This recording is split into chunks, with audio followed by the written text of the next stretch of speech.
Welcome into this week's edition of the Weekly Hatch. I am Falcon Radio Operations Manager Nate Hinners. I'm News Director for Falcon Media, Ava Thoman. I'm Brianna McGreer, reporter for Falcon Media. And I'm McKenna Rowe, a reporter for Falcon Media. And this is week 4 of the Weekly Hatch. Hard to believe we're already on week 4. It is. It's been moving fast, but I also feel like I've been here forever. I can't believe, like, we started on week 1, and now we're on week 4, like, I'm proud already. of us. Yeah. All right, get into this week's news. Ava, you had a big event you covered last night. I did. BGSU's chapter of Turning Point, a group founded by Charlie Kirk, Turning Point USA, full name to be exact, held a Charlie Kirk vigil last night.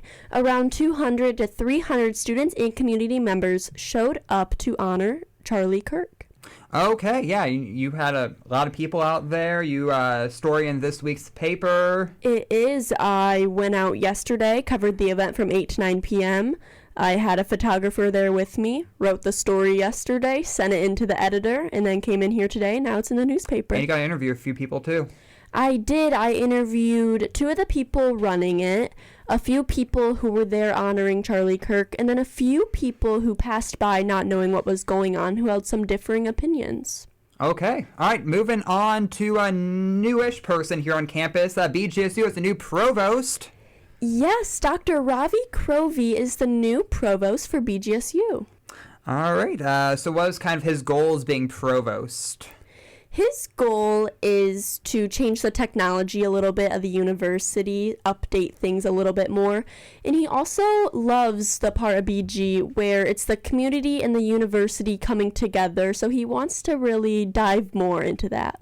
Okay, and Brianna, you were able to talk to him. I was. He's a very down-to-earth fellow, and he was actually pretty open to conversation, so I think he's a cool guy and ready to bring some additional changes for the good to BGSU.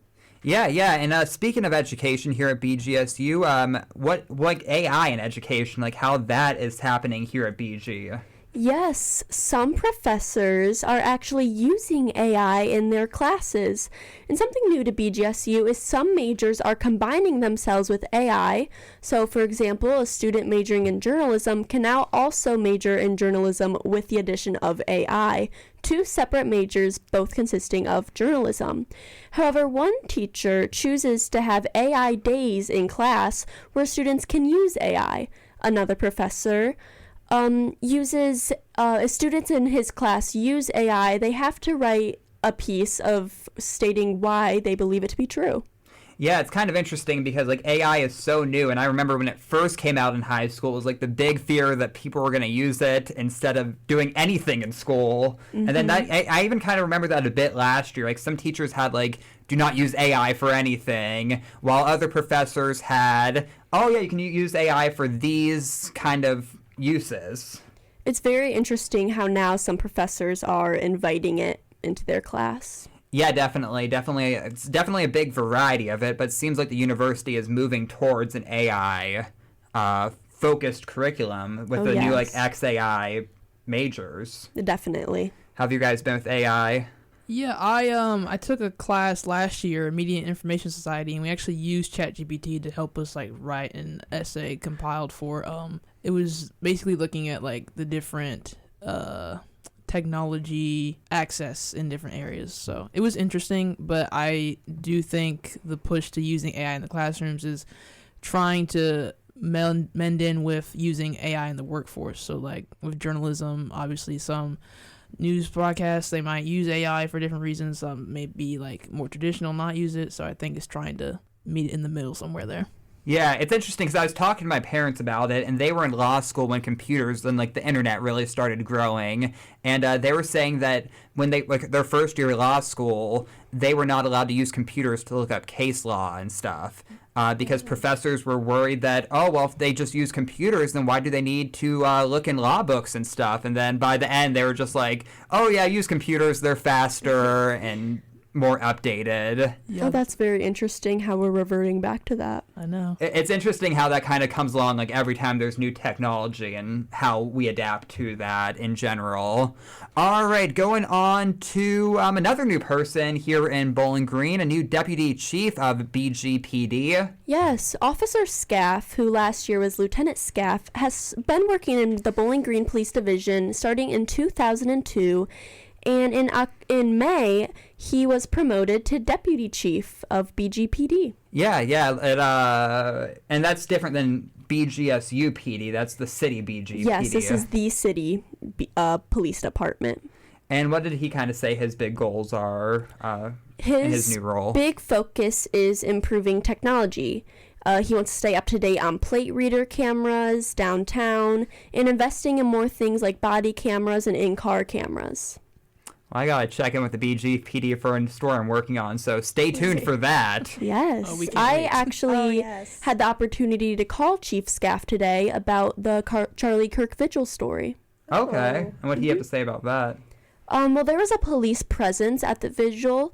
It was BGSU PD, but the BGSU chief recommended me to talk to Scaff for a little bit more information. Okay, see, all of our news is just combining. It is. All right, going on to student engagement. McKenna.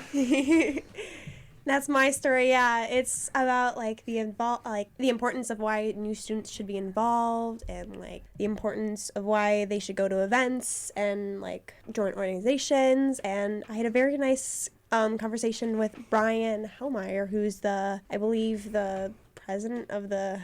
He is the director Yeah. for student engagement and residence life. Yeah, there you go. That's the full title. I didn't want to say anything that wasn't true. So Why should students be involved on campus and not just hide out in their dorms all day and go to class and then hide out in their dorms the rest of the day? well, that's not a life, to be honest.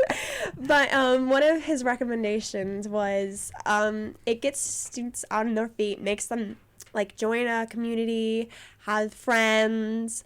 And he also recommended that students should join an organization for their major and an organization that they just want to have fun in.